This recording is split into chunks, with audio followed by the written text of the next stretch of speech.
안녕하세요, 여러분. 오늘은 고린도전서 5장의 말씀을 함께 살펴보겠습니다. 고린도전서 5장에 유명한 말씀들이 있습니다. 항상 기뻐하라, 쉬지 말고 기도하라, 범사에 감사하라 라는 말씀이 있습니다. 이런 말씀을 가지고 부르는 찬송들도 많이 있습니다. 한번 불러볼까요? 항상 기뻐하라 할렐루야, 쉬지 말고 기도하라 할렐루야, 이는 그리스도 예수 안에서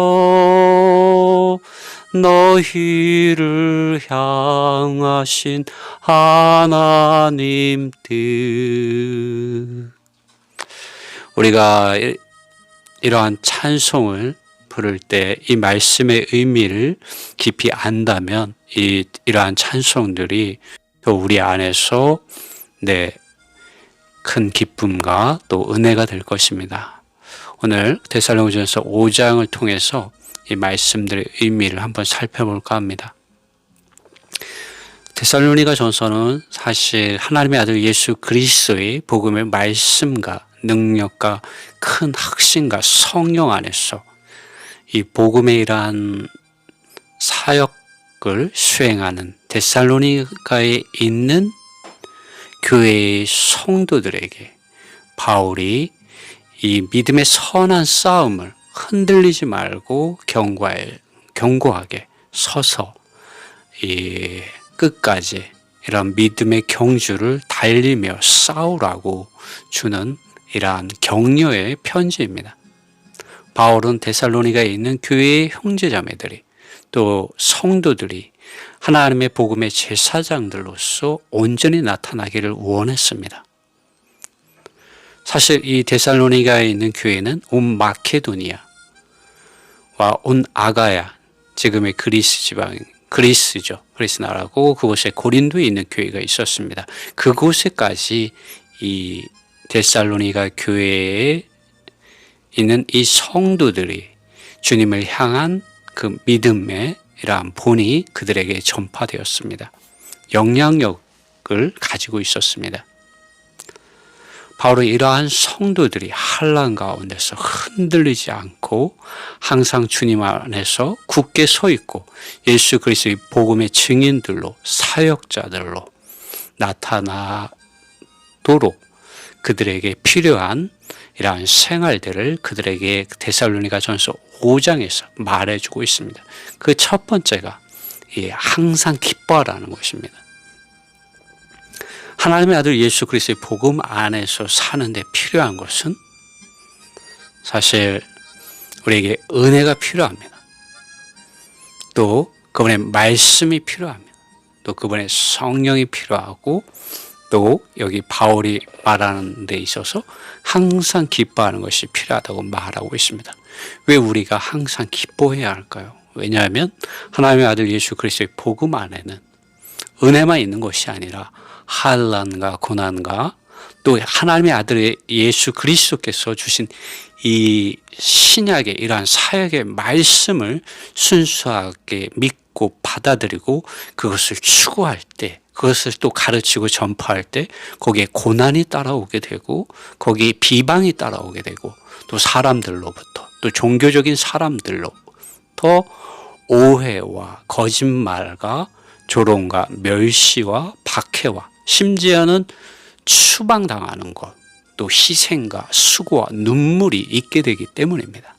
그렇지만 바울은 주님 안에서 항상 기뻐하라고 말하고 있습니다. 주님께서도 마태복음 5장 3절에서 영 안에서 가난한 자는 복이 있나니 천국이 저희 것이라고 말했습니다. 우리가 하나님의 아들 예수 그리스도의 복음 안에서 살 때 우리는 심령이 가난한 사람, 곧 영 안에서 가난한 사람, 오직 하나님의 뜻을 단일하게 순수하게 추구함으로 영 안에서 오직 주님의 이러한 생각과 주님의 영과 하나 되어서 오직 주님을 기쁘시게 하는 자가 될 필요가 있습니다. 사람을 기쁘게 하지 않고 오직 하나님을 기쁘시게 함으로 항상 또 주님 안에서 어떠한 환난이 있더라도 기뻐하는 사람들로 우리는 발견될 필요가 있습니다. 바울은 이를 위하여 17절에서 우리에게 필요한 것이 기도하는 것임을 말해주고 있습니다. 바울은 끊임없이 기도하라고 말하고 있습니다. 그리스도인의 기본적인 생활은 성경을 읽고 그 사실들을 되새기는 묵상을 하고 주님께서 계시해 주시는 그 뜻을 가지고 기도하는 것입니다. 주님께서는 마태복음에서 하늘에 계신 우리 아버지, 당신의 이름이 거룩해지게 하소서라고 이러한 기도를 가르쳐 주셨습니다. 우리 이러한 기도를 끊임없이 지속할 필요가 있습니다. 왜냐하면 이 땅은 또 사람들은 아버지 하나님의 이름을 거룩하게 하는 그러한 복음을 전하지 않고 다른 복음을 전하기 때문입니다. 또 주님 우리에게 가르쳐 주신 기도 가운데는 당신의 뜻이 하늘에 있어 이루어진 것처럼 이 땅에서도 이루어지게 하소서라고 가르쳐 주셨습니다. 오늘 우리의 기도는 아버지 하나님의 뜻이 여러분과 제 안에서 이루어지게 하는 그런 기도를 드릴 필요가 있습니다. 18절에서 바울은 모든 일들 안에서 감사를 드리라고 말하고 있습니다. 왜냐하면 이것이 너희를 위하신 그리스도 예수님 안에 있는 하나님의 뜻이기 때문이다 라고 말하고 있습니다. 사실 우리가 삶 가운데서 모든 일들 안에서 감사를 드리는 것은 쉽지 않은 일입니다. 어떻게 이것이 가능하겠습니까? 그것은 내 자신의 안에서 있을 수 없는 일이죠. 우리는 늘 부족하고 또 늘 무엇인가 우리는 붙잡아야 하고 얻기를 더 많이 갖기를 우리는 소망하는 자들입니다. 그러나 우리가 그리스도 예수님 안에 있을 때 우리는 모든 일들 안에서 우리는 감사를 드릴 수 있게 됩니다. 사람은 무엇이 있을 때 기뻐할 만한 것이 있을 때 감사 드릴 만한 것이 있을 때 감사를 드리는 존재이지만 그러나 우리가 그리스도 예수 안에 있을 때 이것이 삶이든지 이것이 죽음이든지 모든 일들 안에서 주님께 감사를 드릴 수 있게 됩니다. 바울은 내게 능력 주시는 자 안에서 내가 모든 것을 할 수 있다라는 그러한 생활 안에서 살았습니다. 바울은 그렇기 때문에 모든 일들 안에서 주님께 감사를 드릴 수 있었습니다. 우리도 그리스도 예수님 안에서 발견되는 그러한 생각 또 그러한 영을 가지고 사는 그리스도인이 되기를 원합니다. 바울은 19절에서 이를 위해서 우리에게 필요한 것이 성령을 끄지 말라고 말하고 있습니다. 우리 개역 성경에는 성령을 소멸하지 말라고 되어 있는데요. 사람의 깊은 존재 안에 믿고 거듭날 때 사람의 영 안으로 들어오신 성령 하나님께서 계십니다. 이 성령 하나님은 사람의 생각과 마음 안으로 아버지 하나님의 사랑과 우리 주 예수 그리스도 안에 있는 은혜와 진리와 생명과 또 주님의 이러한 길에 속한 모든 것들의 실제를 전달해 주시고 계시해서 넣어 주십니다. 그러나 만일 우리의 생각과 우리의 마음 안으로 이런 성령의 기름 바르심과 역사하심과 운행하심이 있을 때 우리가 그것들에 대해서 냉담하다면 우리는 성령을 끄는 일을 하게 되는 것이죠. 바울은 우리가 영 안에서 불타기를 원했습니다. 로마서 12장에 11절인가 11절에 그것이 기록되어 있습니다. 이 게으르지 말고 이렇게 개역성경에는 되어 있지만 영어에서는 영 안에서 불타서 주님을 섬기라고 되어 있습니다. 우리는 영 안에서 불타야 하고 성령으로 충만한 그리스도인으로서 갈라디아서 5장 16절과 25절에서 말씀한 대로 성령을 따라서 살고 생각하고 행하기를 우리는 힘써야 합니다. 바울은 이러한 것들을 서신서 가운데서 늘 권면하고 가르쳤습니다. 왜 바울은 그렇게 할 필요가 있었겠습니까? 왜 성령을 끄면 되지 끄지 말라고 바울은 말하고 있는 것일까요?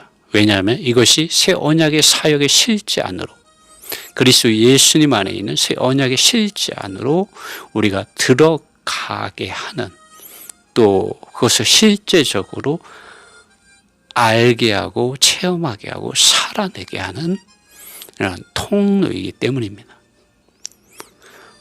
성경은 그러므로 성령 앞에 수식어 붙습니다. 실제 성령이라고 말을 하죠. 아버지 하나님의 사랑과 그리스도 예수님 안에 있는 이 은혜를 실제적으로 믿는 이들의 영과 생각과 마음 안에 적용되어지게 하고 알게 하고 체험하게 하고 소유하게 하고 살아내게 하는 데 있어서 성령 하나님께서 신약에서 믿는 이들의 영과 생각과 마음 안으로 기름 바르시고 역사하시고 운행하고 있다는 것입니다. 그러므로 우리는 이 성령을 꺼서는 안 된다는 것이죠. 우리가 성령을 따라서 생각하고 살고 행할 때 우리는 성경 말씀을 통하여 해방되어지는, 또 가르치는, 또 전파하는 이런 예언의 말씀을 듣게 됩니다. 그러므로 20절에서 바울은 예언들을 멸시하지 말라고 가르치고 있습니다. 이 예언들은 무엇입니까? 그것은 늘 아버지 하나님의 사랑과 우리 주 예수 그리스도 안에 있는 은혜와 성령의 말씀하심의 교통 안으로 믿는 이들을 향하여 돌아오라고 이끌어주는 말씀들입니다. 왜냐하면 우리는 길을 잃은 어린 양과 같이, 또 아버지 집을 떠나서 세상에서 방황하고 있는 탕자와 같이 그분의 말씀에 대하여 우리는 귀 기울이지 않으며 떠나 있는 경우가 많기 때문입니다. 왜 우리가 주님의 말씀에 대하여 기울이지 않으며 우리가 아버지 하나님의 사랑과 주 예수 그리스도의 은혜와 성령의 이런 말씀하심의 증언과 증거하심에 대해서 떠나 있게 되는 것일까요? 그것은 우리가 우리 육체에 속한 정욕의 욕망들을 따라서 살거나 우리가 거듭나기 전에 우리의 인격, 옛사람의 이런 자아의 유익을 쫓아서 살거나 또 세상의 어떤 모양들을 사랑하고 또 하나님을 대치하는 다른 종교적인 많은 가르침들과 어떤 의식이나 형식이나 실행들을 가지고 어떤 경건의 모양은 쫓지만 하나님 그분 자신을 쫓지 않는 이러한 것들 때문에 우리가 이러한 실제로부터 빗나가게 되는 것이죠. 또 예언들을 멸시하게 되는 것이죠. 주님께서 이 땅에 오셨을 때 복음의 말씀을 그들에게 전해 주었습니다. 아버지 하나님의 뜻이 무엇인지 말씀해 주었습니다. 또 그분의 예수 그리스도께서 죽고 부활하신 이후에 그분의 제자들 또 사도들 많은 증인들이 이 신약의 복음을 증거하였습니다. 예언하였습니다. 그러나 많은 이들이 이 예언의 말씀들의 실제 내용이신 이런 아버지 하나님의 사랑과 주 예수 그리스도의 은혜와 성령의 이런 말씀하심을 멸시하였습니다. 오늘 우리는 이러한 교만한 또 악인의 길을 쫓지 않고 주님의 말씀을 데살로니가에 있는 교회의 성도들과 같이 하나님의 말씀을 받고 또 그 말씀을 통하여 성령과 큰 능력과 큰 확신 안에서 하나님의 아들 예수 그리스도의 복음의 증인들로서 이 마지막 시대에 우리는 나타날 필요가 있습니다. 그러기 위해서 우리는 성경 말씀을 읽고 기도하고 그 말씀들을 되새기며 묵상함을 통하여 하나님의 이런 예언의 말씀들을 우리는 가지고 지키는 자가 될 필요가 있습니다. 바로 21절에서 이러한 말을 합니다. 모든 것들을 시험하여 보라. 선한 것을 굳게 붙잡으라고 말하고 있습니다. 왜 바울은 모든 것들을 시험하여 보라, 선한 것을 굳게 붙잡으라고 말할 필요가 있었겠습니까? 사도 바울은 거짓 사도들, 사탄의 일꾼들, 속이는 일꾼들, 다 다른 복음을 전하는 사람들, 거짓 형제들이라는 단어를 그가 쓴 서신서에서 말하고 있습니다. 이것은 초대교회들 안에서도 예수 그리스도의 복음이 왜곡되고 빗나간 것들을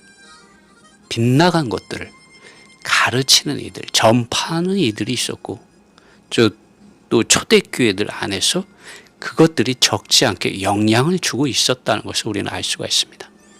그러므로 사도 바울은 그러한 모든 것들을 예수 그리스도의 복음의 말씀과 성령의 증거와 증언하심을 통하여 우리가 시험해 보라고, 테스트해 보라고 말하고 있는 것입니다. 우리는 우리가 읽고 듣고 보는 것이 과연 성경에 기록된 복음의 말씀과 맞는지, 성령께서 이러한 말씀에 대하여 우리가 듣고 있는 것에 대하여 증언해 주고 있는지 시험하여 보아야 합니다. 그리고 진리, 곧 선한 것을 굳게 붙잡아야 합니다. 선한 것을 굳게 붙잡는 것은 하나님의 아들 예수 그리스도 안에 있는 복음의 진리를 붙잡으라는 것이죠. 사람과 외적이고 표면적인 어떤 교리들과 어떠한 밖에 이러한 실행들 안에서 무조건 우리는 아멘 해서는 안 된다는 것이죠. 무조건이라는 말은 오직 성경과 성령 안에서만 사용해야 합니다. 모든 것들을 시험하여 그 말씀들 안에, 그 메시지 안에, 그 설교들 안에, 그 실행들 안에 누룩이 있는지 없는지 우리는 시험해 볼 필요가 있습니다. 사도 바울은 그렇게 하였고 또 그렇게 하라고 가르치고 있습니다. 바울은 그리스도 예수님의 복음 진리에 빗나가 있는 것들에 대해서 빌립보서 3장에서 바울은 모든 것을 해로운 것으로 여기고, 그리스도를 떠나 있는 것들이죠. 종교적인 것들이죠. 그러한 것들을 배설물로, 똥덩어리로 여긴다고 말했습니다. 오직 바울은 그리스도 예수님 그분 자신과 그분의 십자가를 말했습니다. 그럴 때마다. 22절에 바울은 악한 모든 것들을 끊어버리라고 말을 하고 있습니다. 성경과 성령을 통하여 시험해 볼 때 악한 것들이 성령의 빛비추심 아래서 드러나게 됩니다. 그렇게 될 때 우리는 어떻게 해야 합니까? 그것에 대하여 바울은 악한 모든 것들을 끊어버리라고 데살로니가전서 5장 22절에서 말해주고 있습니다. 이 앰플리파이드 영어 성경에서는 이렇게 번역을 하고 있습니다. 어떤 형태나 어떤 종류로 있든지 악한 것을 끊어버리라. 이것은 악한 것을 끊어버리라는 것은 악으로부터 피하라, 악한 것으로부터 냉담하게 떨어져 있으라고 앰플리파이드 영어 성경은 말해주고 있습니다. 심지어 그것이 어떤 형태 또 어떤 종류로 있든지 악한 누룩의 성분이 조금이라도 있다면 끊어버려야 된다는 것이죠. 이제 23절에서 바울은 이제 평강의 하나님께서 직접 너희를 온전히 거룩하게 해주시기를 바라며 너희 온 영과 혼과 몸이 우리 주 예수 그리스도께서 오실 때 흠이 없이 지켜지게 해주시기를 바란다라고 말합니다. 사도 바울은 이제 데살로니가에 있는 교회 성도들이 하나님의 아들 예수 그리스도의 복음 안에서 환난과 능력과 성령과 그 확신 안에서 온 영과 혼과 몸이 주 예수 그리스도께서 오실 때까지 흠이 없이 지켜지기를 소망하고 있습니다. 왜 바울은 이렇게 말할 필요가 있었겠습니까? 왜냐하면 초대교회들 가운데 데살로니가전서 5장 21절에서 말한 바와 같이 이 거짓 사도들, 사탄의 일꾼들, 속이는 일꾼들, 다른 복음을 가르치는 이들, 거짓 형제들, 오늘날로 말하자면 이단들이 있었기 때문입니다. 이단들에 속한 것을 가르치고 전파하는 이들이 있었기 때문입니다. 24절에서 바울은 너희를 부르시는 분은 믿을만 한 분이시니 그분께서 또한 그것을 이루실 것이다 라고 바울은 말하고 있습니다. 바울은 데살로니가에 있는 교회 성도들을 부르신 우리 주님 예수 그리스도께서 믿을 수 있는 믿을 만한 분이시며 그분께서 그분의 뜻을 그들 가운데서 분명히 이루실 것이라고 확신하며 인사를 마무리하고 있습니다. 바울은 마지막에 28절에서 우리 주 예수 그리스도의 은혜가 너희와 함께 하기를 바란다라고 말하고 있습니다. 오늘 날 여러분과 저에게 더욱 필요한 것은 밖에 있는 많은 다른 어떤 가르침들이나 다른 어떤 의식이나 형식이나 어떤 행위들이 아니라 바로 우리 주 예수 그리스도 그분 자신인 것이죠. 요한계시록에서 2장에 에베소에 있는 교회가 나옵니다. 이 에베소에 있는 교회는 아시아에 있는 교회 중에 하나였습니다. 주님께서는 이 에베소에 있는 교회를 여러 방면에서 칭찬해 주셨습니다. 그러나 그들에게 한 가지 책망할 것이 있었는데 그것은 그들이 주님에 대한 처음 사랑, 첫사랑, 최고의 사랑, 주님을 향하는 이러한 사랑을 그들이 잃어버렸다고 주님 말씀하셨습니다. 여러분, 주님 왜 그분 자신에 대한 이 사랑을 잃어버린 것에 대해서 지적할 필요가 있었겠습니까? 우리가 주님을 사랑하지 않을 때 우리는 주 예수 그리스도 그분 자신 안에 거할 수 없게 되고 그분 자신을 떠나 있게 되고 그분은 자신께서 주시는 이런 그분 자신으로부터 오는 이런 은혜로부터 우리는 빗나가 있게 되기 때문입니다. 바울은 로마서 5장에서 이 예수 그리스도로부터 오는 이 은혜 안에서 은혜를 넘치게 받아서 생명 안에서 우리가 왕노릇하기를 바랬습니다.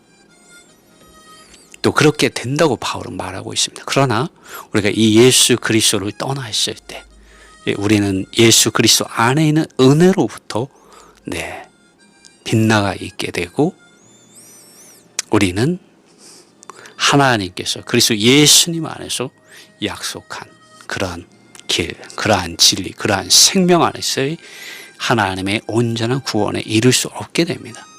바울은 그러므로 늘 그의 서신서들 가운데 이 은혜에 대하여 자주 언급하고 있습니다. 여러분, 오늘 우리에게 더욱 필요한 것은 주 예수 그리스도의 은혜입니다. 이 은혜 안에 거하는 길은 우리가 정말 주님을 사랑하는 데 있습니다. 성경에서 가장 큰 계명은 주 예수 그리스도 하고 또 하나님 그분 자신을 우리가 사랑하는 것입니다. 우리는 주님 안에 거할 필요가 있고 주님 안에 거할 때 이 은혜 안에 거할 수가 있습니다. 은혜가 여러분과 또 저에게 더욱 함께하기를 바랍니다.